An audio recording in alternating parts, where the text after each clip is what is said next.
আমরা নির্দ্বিধায় তো দৃঢ়চিত্তে স্পষ্ট করে বলতে পারি, আমরা বরাবরই সংবাদপত্রের স্বাধীনতার পক্ষে ছিলাম, আছি এবং ভবিষ্যতে থাকবো।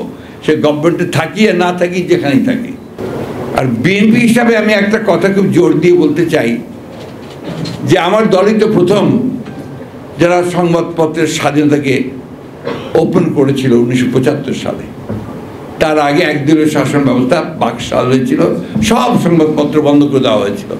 এই কথাটা কিন্তু কেউ আলোচনা করেননি। আজকে 4টি সংবাদপত্র ছাড়া সমস্ত রাজনৈতিক দলকে আপনার যেমন নিষিদ্ধ করা হয়েছিল, সংবাদপত্রগুলোকে নিষিদ্ধ করে দেওয়া হয়েছিল।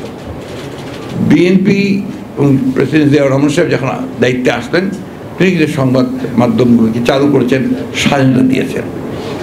আমরা বলি না যে আমরা একেবারেই আপনার ধোয়া তুলসী পাতা, কিন্তু এই কথা নিঃসন্দেহে বলতে পারি যে আমরা নিঃসন্দেহে সংবাদপত্রের স্বাধীনতার জন্য অনেক বেশি কাজ করেছি।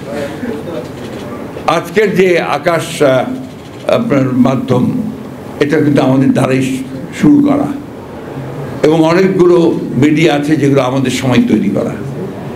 আমাদের সঙ্গে সংবাদপত্রের এবং সংবাদকর্মীর যে আপনার নির্যাতন, নিপীড়ন, এটা তুলনামূলকভাবে নিঃসন্দেহে অনেক কম হয়েছে, আপনারা যদি সেটা দেখেন।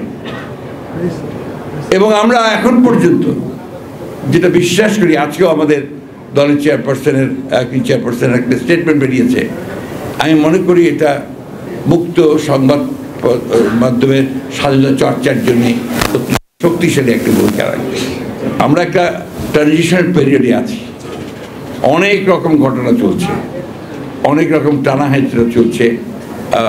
তবে একটা কথা কি, যে গণতন্ত্র যদি আমরা সত্যিকার অর্থেই প্রতিষ্ঠা করতে চাই, তাহলে একটা গণতান্ত্রিক সমাজ গড়ে তুলতে হবে, চিন্তা ভাবনাগুলোকে গণতান্ত্রিক করতে হবে।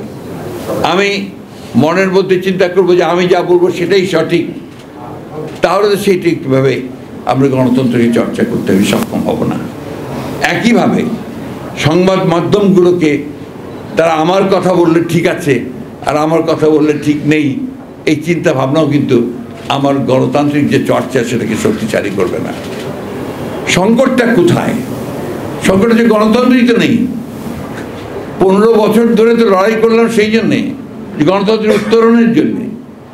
24শে জুলাইয়ে ছাত্র জনতার অভ্যুত্থানের মধ্য দিয়ে my hats off to the student leaders, যে তাদের জন্য সম্ভব হয়েছে একটা ফ্যাসিস্ট রুলারকে, রেজিমকে সরিয়ে একটা সুযোগ সৃষ্টি করার, যে সুযোগে আমরা একটা গণতান্ত্রিক ব্যবস্থা শুরু করতে পারি। পোটেনশিয়ালটা দেখা দিয়েছে, সম্ভাবনাটা দেখা দিয়েছে। রাতারাতি হয় না, গণতন্ত্র প্র্যাকটিসের জিনিস, ওটাকে চর্চা করতে হয়। যেমন আপনার একটা গাছকে যখন বড় করতে হয়, তাকে নিয়মিত পানি দিতে হয়, চর্চা করতে হয়। সেইভাবে আমি হঠাৎ করে বললাম যে গণতন্ত্রকে আমি করে ফেললাম, সেই গণতন্ত্র হয় না। আমরা নির্দ্বিধায় তো দৃঢ়চিত্তে স্পষ্ট করে বলতে পারি, আমরা বরাবরই সংবাদপত্রের স্বাধীনতার পক্ষে ছিলাম, আছি এবং ভবিষ্যতে থাকবো। সে গভর্নমেন্টে থাকি আর না থাকি, যেখানেই থাকি। এই ব্যাপারে আপনাদেরকে আমরা নিশ্চিত দিতে পারি। এবং আপনাদের প্রতি অতীতে এই যে নির্যাতন হয়েছে, নিপীড়ন হয়েছে, আপনাদের আইন কানুনগুলোর যে পুরোপুরি ফ্যাসিবাদী চরিত্র দেওয়া হয়েছে, এগুলোর বিরুদ্ধে কিন্তু আমরা লড়াই করেছি, আমরা লড়াই করে চলেছি, এখনও করছি। এবং খুব স্পষ্ট ভাষায়, দৃঢ় ভাষায় আবার বলতে চাই, আমরা কখনোই অন্যায়ভাবে অন্যের মতকে চাপিয়ে দেওয়া যে ব্যাপারটা আছে, এটাকে আমরা সমর্থন করব না। আমরা আরেকজনের মতের স্বাধীনতাকে নিশ্চয়ই সেটাকে আমরা দৃঢ়ভাবে আমরা সেটাকে সমর্থন দেব। আমি তার সঙ্গে একটি নাও করতে পারি, করি না হয়তো, কিন্তু সেটাকে আমি আপন করার চেষ্টা করব। এটাই আমাদের চিন্তা, এটাই আমাদের ভাবনা।